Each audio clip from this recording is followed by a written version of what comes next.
Before we get into this video, YouTube, I just want to specify that all things in this video are YouTube compliant. There's no real ammo fired. All guns are semi-auto. They're not even firing real bullets. All right, with that said, let's get to it, guys. What's going on, y'all? Religion TV here, back with another video.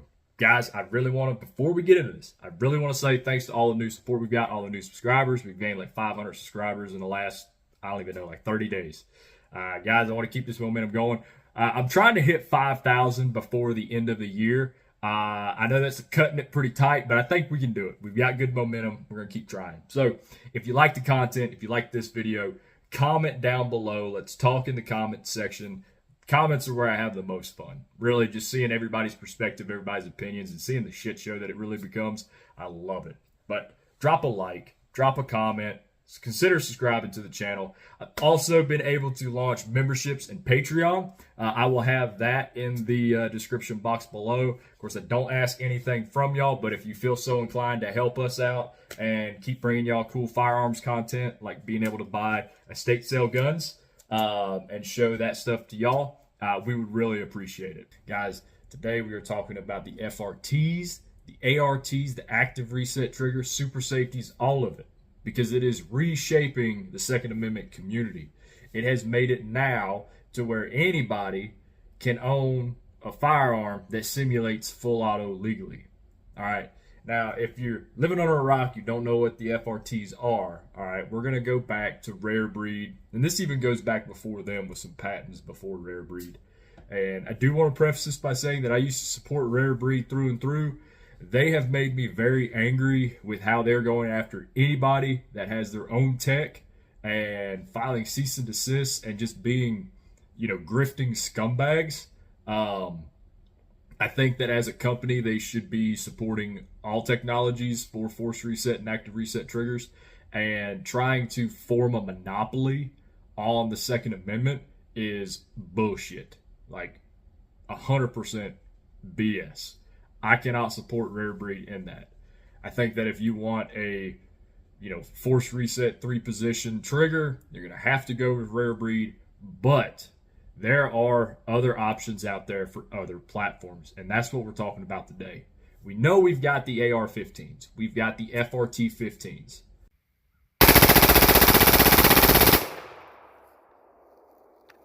We've got the super safeties.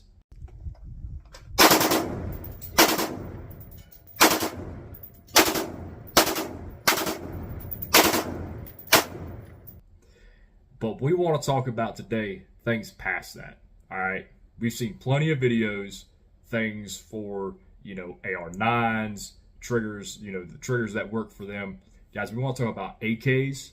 We want to talk about MP5s. I'm sure a lot of you have seen the video with Garantham, and I think Micah Mayfield did one with Force Reset and MP5. We've got options out there for our MP5 and MP5 clones. We've also got options now for, the Chris Vector, which is super cool. There's been some videos come out about a product for the Chris Vector. We're going to go through that. And it's gone through a couple different name changes. And then, of course, we're going to talk about things for Ruger 1022s and even Glock handguns. So, guys, stick with me on this. We're going to try to keep this video under 20 minutes, but we do got to talk about all these different items. So, first up, guys, of course, Rare Breed and their AR-15 triggers. These are great. They work good. Big Daddy Unlimited did their thing, the wide open trigger, and Delta Team Tactical had theirs. Rare Breed won their lawsuit after a few years, and they started selling the stuff they got from wide open triggers and Delta Team Tactical, and now they're selling their own branded 3-position FRT. This is great, but we want to move to the next platform, the AK platform. All right. Now, while there is no true forced reset trigger for the AK platform, we do have other options out there. There are super safeties for the AK platform. Now, some of you guys may be familiar with, I think it's Kono, the Kono trigger from Trigger Empire, these fools. All right, well, my name's Alex. Go ahead. Okay. No, that's all yours, man. All right. So my name's Alex. I founded the company, and this is Jesus. I'm the engineer. And we're putting things together, and we've got the first ever AK trigger-assisted reset system. So these guys really were just a scam. They took money from a lot of people to build this trigger, and they would send the trigger out. As far as I know, nobody ever got their trigger or their super safety. But there are other options for super safeties for AKs out there. In fact, I've been to gun shows and seen guys who are basically CNCing their own, locking bar and assembly to sell. You go to a gun show, you're paying $250 for it. If you have a 3D printer, you can 3D print something. If you're good with tooling, you can probably make it yourself. But the options are out there, all right? There's actually a lot of companies that make AK super safeties. One of the big ones is D's Nuts Tactical. Swear to God, D's Nuts. Rare Breed has sued D's Nuts. So it's really, I hate to hear that D's Nuts got sued, but I think D's Nuts are going to be fine with the lawsuit because their patents and everything from Rare Breed really shouldn't affect D's Nuts anyway.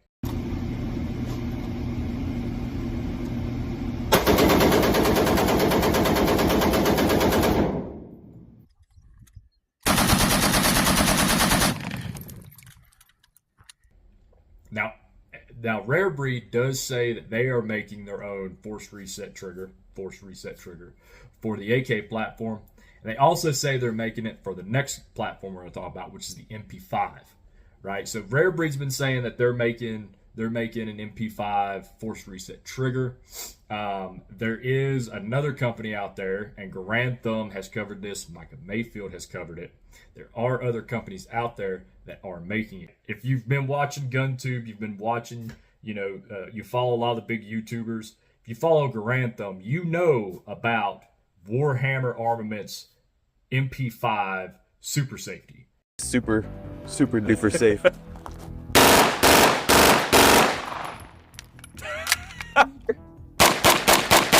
Then, of course, we have the force reset. Like action hero movies. Okay, here we go. We'll use super safety and FRT kind of interchangeably in this video. They're not exactly the same, but they can be synonymous. So the MP5 super safety from Warhammer Armaments is a product that allows your MP5 or MP5 clone. It does work from what we're seeing in like the AP5s and some of the other clones that are out there, and it runs, and it's pretty sweet. These can be had for, not a whole lot. I mean, you've got to think. You look at, if you follow like Dirty Kid, they're giving away a transferable MP5. 60 grand. It's worth 60 grand. For you to have something similar that has the same, fire rate, cyclical rate, most people, or 99% of people, can't afford that. I would say 99.5% of people can't afford that. So this option gives you the ability to take your MP5 or MP5 clone and have the exact same experience the way HK intended it to be. And I think that's just beautiful. Next up, guys, we're going to talk about another rifle that kind of gets overlooked, right? We've seen this rifle have binary triggers, and they're a lot of fun. They're super cheap. Guys, we're talking about the 1022, right? The Ruger 1022. Now, there's a company out there that's working on a Ruger 1022 forced reset trigger. Appalachian Gun Works, they've kind of been, I believe they've got pulled off of Instagram. They've got a new Instagram page. They've got a YouTube channel. But they're working on a Ruger 1022 force reset trigger.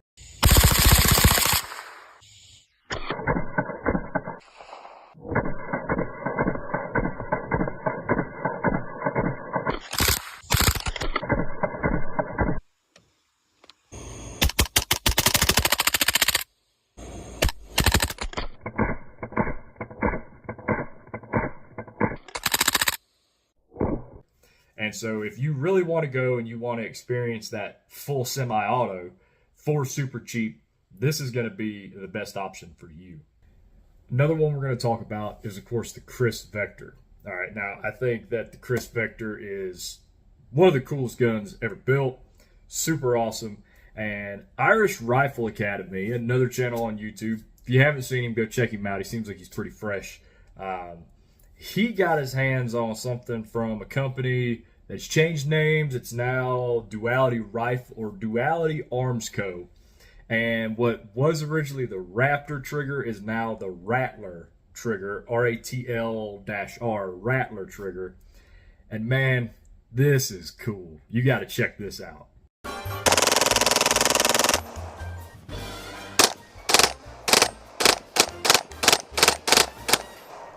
Now, I really think that something like this, that's, man, like we're just continuously pushing how far we can go with these FRTs and ARTs, man. And this setup here, and it is 3-position. I know initially in the first iteration, it was not 3-position. The guys over at Duality Arms Co. figured out how to make it 3-position, so it's now 3-position. But when we're talking about, you know, MP5s, ARs, AKs, Chris Vectors, 1022s, and there's just so much out there, and we keep rolling through it. Like, this is awesome. Finally, guys, the last one that we're going to talk about today that I think is by far the coolest, and I really hope it makes it to commercialization, and I hope that it's out there. I'm talking about active reset triggers for Glocks.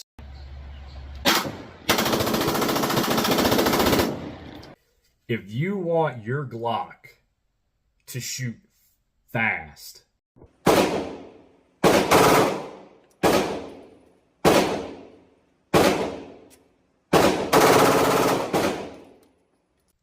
you want to be able to do a build drill in less than a second, less than a half a second, maybe. I don't even know. Active reset triggers for the Glocks is going to be the future. And I know that there are 2 companies who have been working on these. Appalachian Gunworks is one of them. There's another one. I've been trying to get in contact with all these companies to try to interview and talk to them. These are going to be true FRTs from another company, Middleton Made, on Instagram. They've got a true FRT in the works. Been trying to hammer out some of the testing for it and trying to get to work on it. I'm going to try to get my hands on one as soon as they kind of get to the point that they're ready for that, because I really want to test this. I want to put it in you know, polymer or like P80 Glocks. I want to put them in daggers. I want to put them in original Glocks. I want to put them in, you know, 9 and 45. See if they'll run it across all platforms and just really test them out because I want to see. And I wanted to show you. I have 10 rounds in here. We're gonna see how quickly I can get rid of it.